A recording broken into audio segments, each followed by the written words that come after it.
Lots of people. Actually, I managed to note down a lot of people that came to this one, but I'll be very grateful if those that were there, please let me know so I can write down your names. Because we didn't have time to write them down. It would have taken 10 minutes to write down people's names alone. Yes, so how can the development community help make my research software more robust? So yes, we meandered quite a lot in this discussion, but we had some very valuable chats about it. So we basically looked at what the established current practice seems to be, and in general, academic software-wise, it tends to be you do it as quickly as possible. You want to get to a final result as soon as possible. You want to fulfil your research objectives. You hack it till it works. You try approaches. You see if they work. If they work, you continue using them. If they don't, you chuck something else and see if that works. So often, because of this, you get some software that emerges that actually is genuinely useful, and of course people want to use it. And this can enter production, and this does inherit a number of problems because of the way it was developed in the first place. An example, which was what we said, was Globus. So it was never expected to be used long term initially. And an interesting point with the way it was developed was when they got to when they started to work on Globus 3, new features for Globus 2, obviously they weren't doing that. But what they did is they did actually go back and fix all the problems with Globus 2. So because it wasn't actually being actively developed with new features, it actually stabilised and became a better piece of software. So they were doing all that kind of bug fixing and finding the problems, which should have happened earlier. So for reuse of code, there is this problem, this mindset in a lot of academic developers as a perception of failure. So they don't want to allow other people to reuse their code. They think, they're going to see my code and they're going to go, it's not very good, is it? You could have done better here. You could have used this here or used the J-unit test there. And so people think, well, I won't do that because I'm exposing myself to possible failure. So it's a mindset issue, and it's not often the case. If you've got something genuine that you want other people to use, then let them use it, and they'll be appreciative of that. So the point here that we decided on was that you have to decide on the right level of software development methodologies to use. And this depends on the scale of the project that you have and the aims of the project, what you're trying to achieve. So often, the full software engineering process, it's not always appropriate. So you see now software carpentry, for example, coming into use, and a lot of people talking about that now. So it's about picking the right methods for the project. So how much robustness do you need, etc. And if you want to do something tomorrow, of course, you should have a look out there. What exists out there that you can reuse now?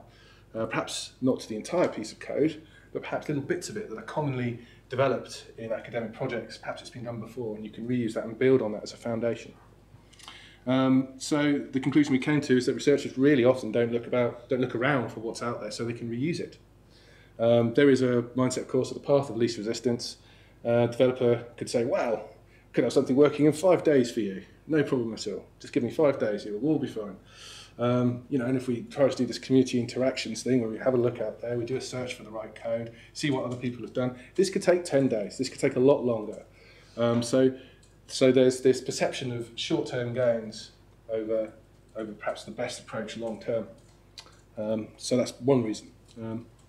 And of course, the accessibility of the code, the way the code is actually presented to people from a developer community, it does vary from community to community. Some more knowledgeable than others. And one thing that was brought up was there's a lack of a reference model for referencing code that you're using. So it's not always obvious what code you are using if you've got a software product and you're reusing code.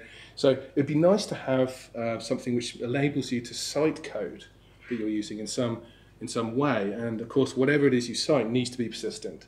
So in the same way that you could use a DOI, for example, and in academic papers, perhaps have something for code as well. And we see this as a barrier to reuse. So, you should always take the appropriate development methodologies for appropriate problems. This leads still onto other sort of aspects such as, well, if the right thing to do is this, perhaps you don't know how to do it. So then, of course, this leads to aspects of training. You consider how to train the people to do these aspects of software development, the guidance for that and the support for that. And also, as we said, using existing packages and software where you can. So further work. how can we find the software? We looked at this and we talked about it, and as been said already, there is this standard called description of a project, DOAP, which has been used in the SIML project. Did I spell that correctly? SIML project. No, it's SIML. SIML. No wonder I couldn't find it. Right, there we go, which is being used in that project. Is that right? Cool, brilliant. And so the question there is, whilst you could have all these academic pieces of software described, you need to be able to find those descriptions. So the question here is, you need to decide on the best way to make those descriptions available so they can be searched, they can be found. And also, there's an element of preaching here. So often with software engineers, you know, there's this perception that you just say to researchers, yes, this is the right way to do it. Of course it is. But researchers are not necessarily going to believe in this, as you've already stated today, I think, many times. And so, yes, we've got to go away from the preaching aspect and say, well, this is the right way to actually do it because, and this is the reason why it's good for you to do it this way.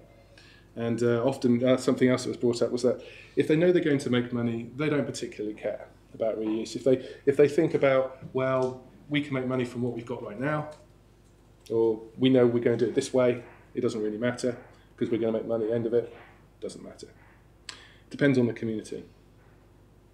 And so one other aspect we talked about was, well, obviously you want sustainable code, so it can be reused, but there's also the aspect of data formats as well. And Dave Wallen quite rightly suggested Daffodil, a data format description language. So what you have is you have a data format that's been described in this language. The idea is that you go away and re-implement that. And that's one thing that should definitely be promoted for data formats, especially the ones that perhaps exist in small communities, for example. They might not be well known. And so, yes, developing this concept of code citations and recommend that. And also, of course, promote use of versioning for pretty much everything. So, all right, so you're using version 4.2 of your code, but what version of your conceptual model are you using within your code as well? So if someone wants to use your code and they want to know what the model that you're using actually does, you know, it would be nice for them to know what the version is so they can look at what that version of that model.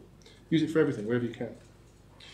And also effort for differentiating between what is a bug and what is a feature. We had a discussion where this hypothetical scenario where you have a software engineer that says, oh, no, wait, you're looking at your code, that's wrong, because.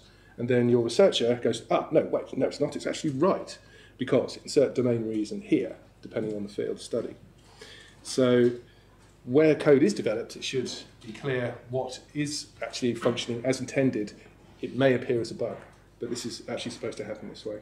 And I'm going to give a couple of shameless plugs here at the bottom.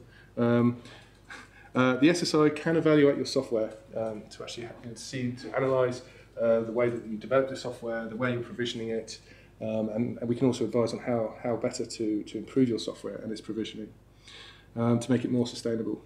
And OSS Watch can also do the community evaluation as well, the evaluation of the community that surrounds the software. And also, of course, ETF, as David Wallen quite rightly said, can pay for evaluation of your software. So if you're interested, please have a chat with anyone from the SSI or Dave Wallen, who sat over there. Okay, that's it.